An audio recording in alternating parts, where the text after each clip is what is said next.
Bienvenue dans une nouvelle série de podcasts Notre Recherche Clinique.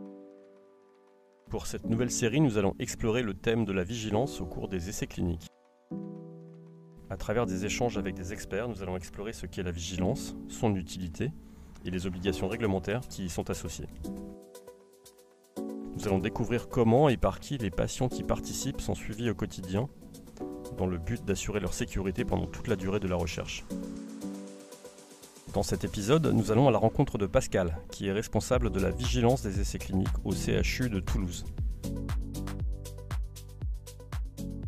Pour nous expliquer pourquoi il est indispensable d'évaluer le risque dans une recherche et comment on procède, nous accueillons aujourd'hui Pascal Olivier Aval du CHU de Toulouse. CHU, c'est un centre hospitalier universitaire. Pascal, bonjour. Puis-je vous laisser vous présenter et nous expliquer votre rôle dans les recherches du CHU? Bonjour, alors déjà je vous remercie beaucoup pour votre invitation et donc pour me présenter rapidement, donc effectivement je m'appelle Pascal, je suis pharmacien de formation et je me suis spécialisée dans quelques disciplines qu'on appelle la pharmacologie qui évalue on va dire le devenir des médicaments dans l'organisme, la pharmacovigilance qui étudie tout ce qui peut arriver de fâcheux avec les médicaments chez l'humain aussi, et aussi en recherche clinique, donc évaluer des nouveaux médicaments qui sont mis sur le marché. Et donc je travaille depuis une vingtaine d'années en fait effectivement au CHU de Toulouse, où je suis responsable d'une unité qu'on appelle de vigilance des essais cliniques, qui a pour mission donc d'assurer pour le promoteur qui est le CHU de Toulouse, alors j'expliquerai plus tard ce qu'est un promoteur, la sécurité des patients qui sont inclus dans toutes les recherches qui sont gérées et financées par le CHU de Toulouse. Un promoteur, comme je le disais plus avant, c'est donc un organisme ou un établissement qui doit financer, enfin qui gère et qui finance des recherches cliniques. Et le CHU de Toulouse est un promoteur académique, donc c'est un promoteur public aussi, académique ou public, et donc qui va évaluer qui va financer des recherches pour évaluer des nouveaux médicaments ou des médicaments qui existent déjà, mais dont on veut préciser un petit peu les effets indésirables, mieux les connaître, les comparer à d'autres médicaments, et aussi d'autres produits de santé comme du matériel médical. Donc le matériel médical, c'est ce qu'on appelle les dispositifs médicaux, c'est des prothèses, par exemple, des électrodes que l'on veut implanter dans différentes parties du corps, et aussi tout un champ de la recherche qui est purement public, qui est en dehors des produits de santé, comme des nouvelles techniques chirurgicales, des nouvelles techniques d'imagerie, de la radiothérapie aussi, des nouvelles modalités d'administration de radiothérapie, des compléments alimentaires. Donc c'est vrai, quand on pense recherche clinique, on pense beaucoup aux médicaments. Mais finalement, dans le public, on a aussi tout un pan de la recherche en dehors des produits de santé qui est réalisé par ces promoteurs publics. Voilà. Et c'est un peu opposé aux promoteurs privés qui sont les laboratoires pharmaceutiques en fait, qui commercialisent des médicaments et des produits de santé qui, eux, promeuvent aussi des recherches, mais pour mettre des médicaments ou du matériel sur le marché. Et est-ce que tous les centres hospitaliers universitaires disposent d'une unité de vigilance pour s'occuper des recherches ? Alors oui, comme tout promoteur public et aussi privé, les laboratoires pharmaceutiques sont dans l'obligation d'avoir une unité de vigilance des essais cliniques. C'est la réglementation qui l'impose, et il existe donc une réglementation pour chaque type de recherche, que ce soit le médicament, le matériel médical ou en dehors des produits de santé, qui est en majorité européenne maintenant. On suit des réglementations européennes, et aussi de la réglementation française, bien sûr.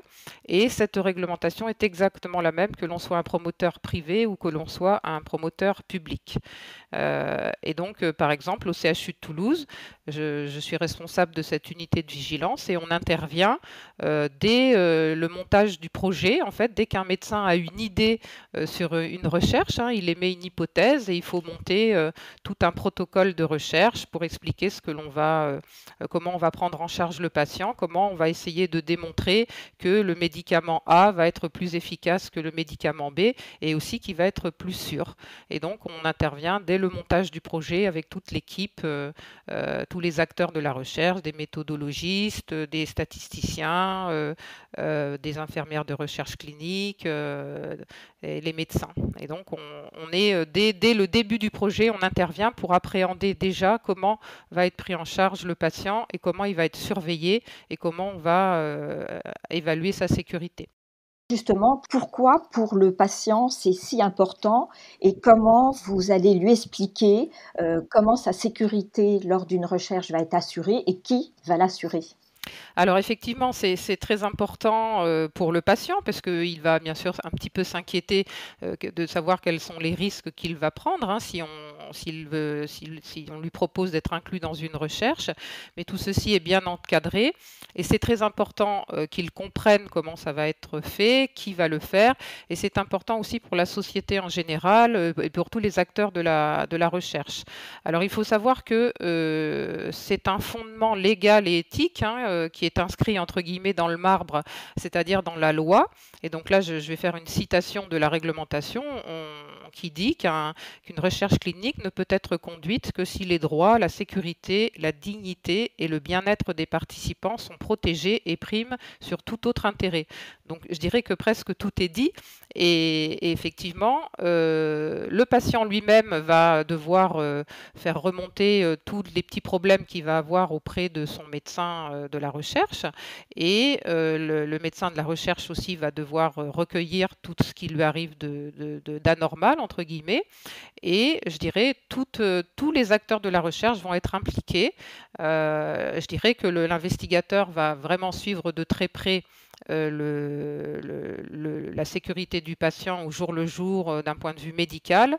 Et par exemple, l'unité de vigilance des essais cliniques, comme on le verra un petit peu plus tard, elle va plutôt assurer une vigilance globale, une sécurité globale pour voir si la recherche qui est en train d'être conduite, finalement, on n'a pas des nouveaux risques qui surviennent. Et donc, c'est une obligation réglementaire pour tout promoteur hein, d'assurer la sécurité des participants qui sont inclus dans leur recherche, quel que soit le type de recherche, hein, que ce soit du médicament, que ce soit une simple prise de sang supplémentaire, que ce soit le moindre acte supplémentaire par rapport à un soin courant, le promoteur est responsable quel que soit le niveau de risque, que ce soit un risque très très très important avec un médicament anticancéreux par exemple, ou une simple prise de sang qui est très bien encadrée, le promoteur est responsable.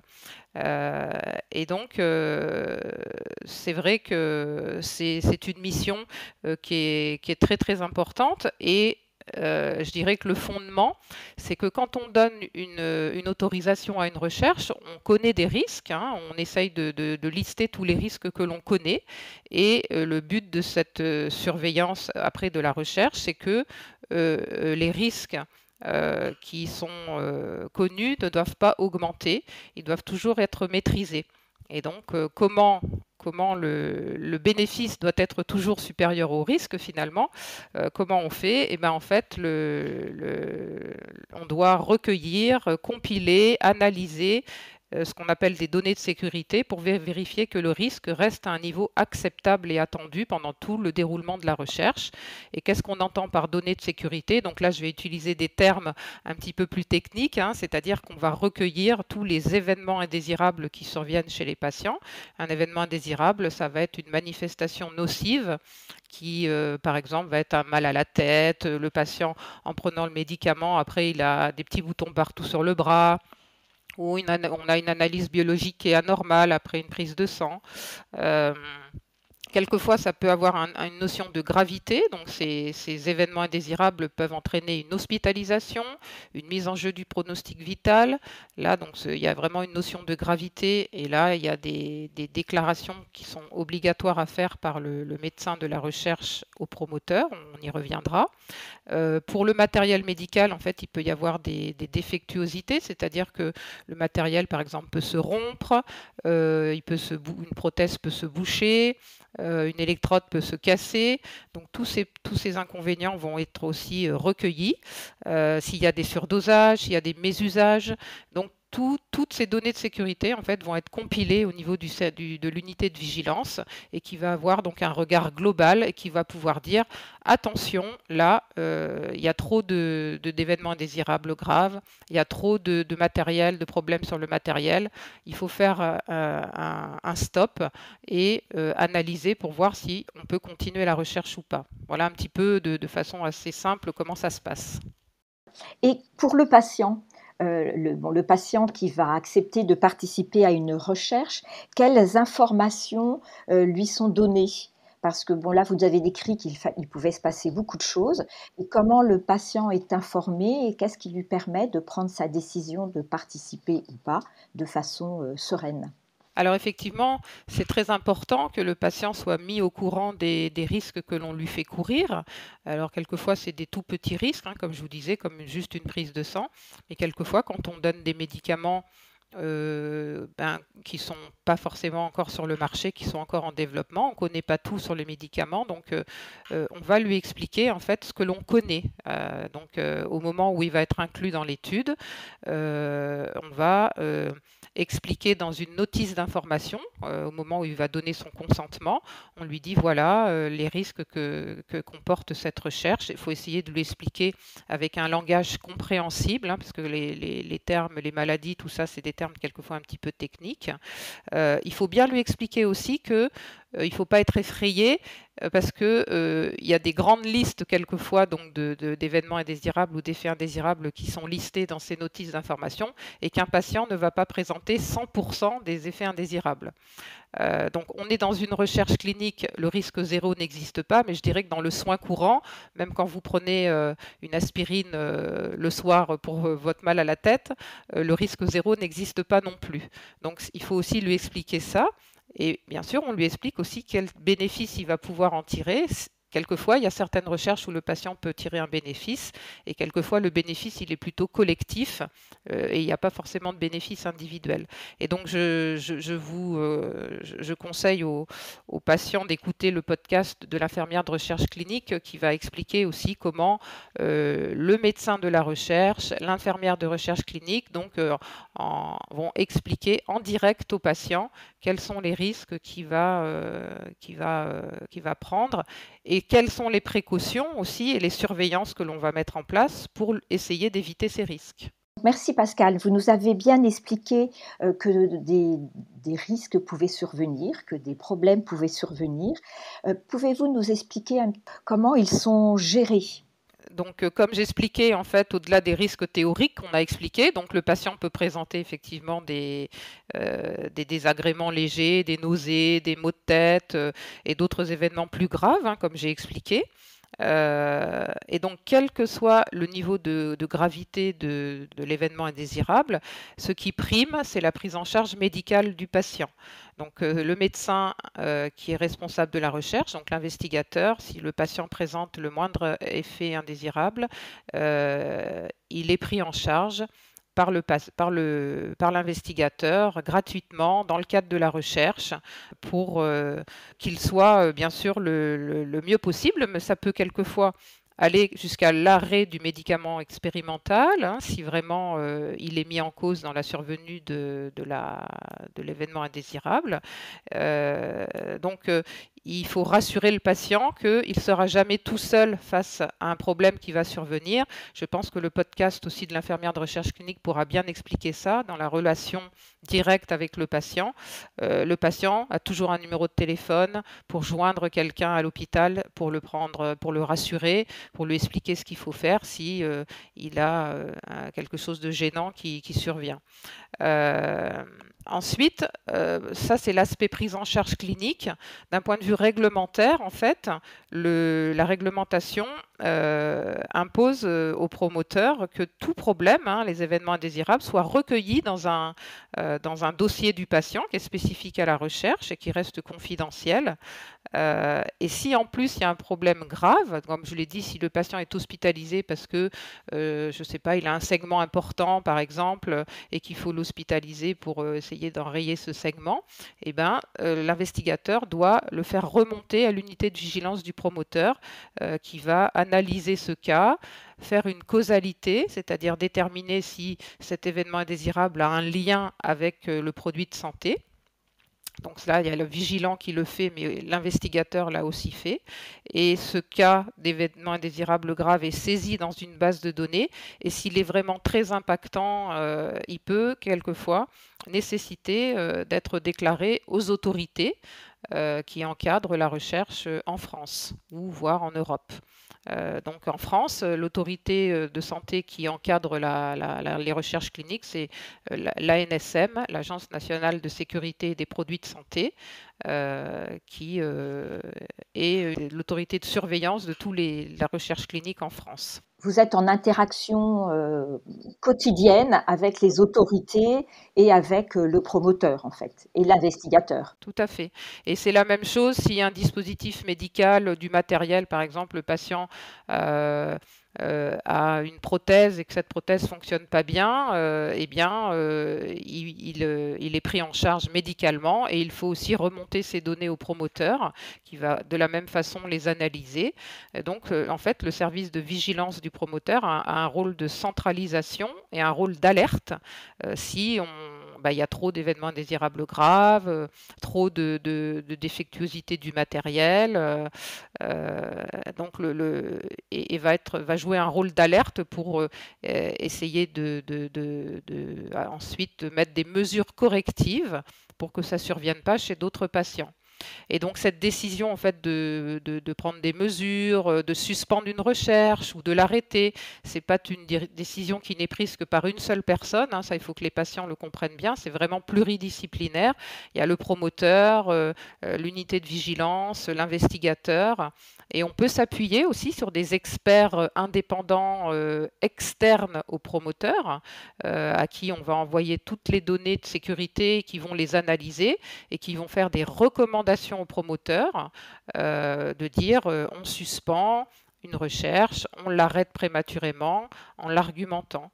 Et donc on a aussi bien sûr des interactions avec les autorités de santé.